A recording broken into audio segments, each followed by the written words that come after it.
বন্ধুরা কেমন আছেন? Welcome back to my channel Mitali simple life. আজকে আপনাদের সামনে আমি একটা রেসিপি নিয়ে চলে এসেছি, পটল চিংড়ি।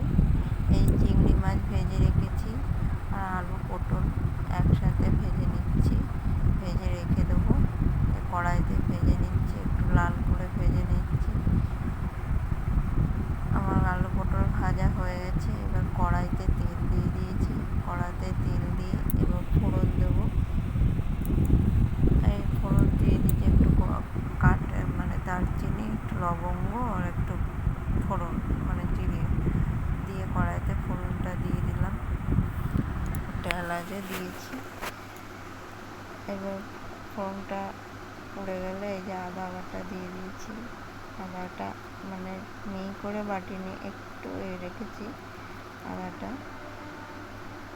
আদা বাটাটা একটু ভাজা ভাজা ভাব হয়ে গেলে পেঁয়াজটা দিয়ে দিয়েছি।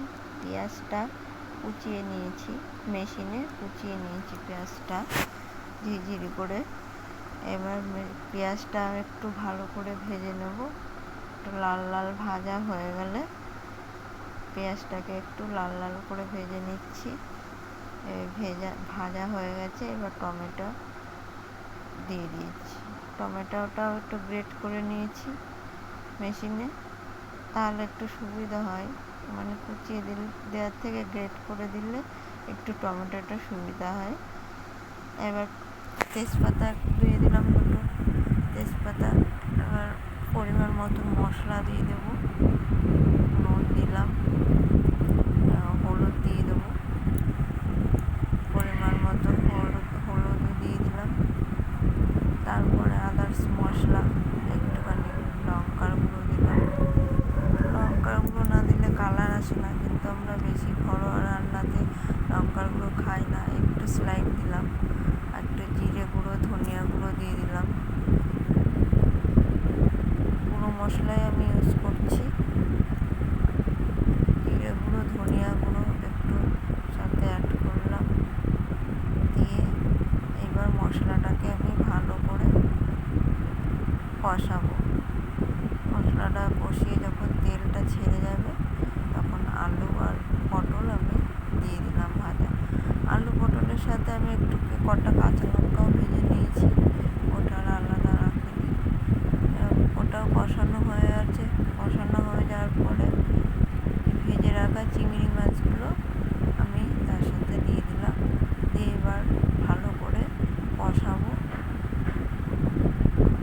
সবজিটাকে ভালো করে, পটলটা আর আলুটা, চিংড়ি মাছটা ভালো করে কষানো যখন হয়ে যাবে আমি জল দিয়ে দেবো।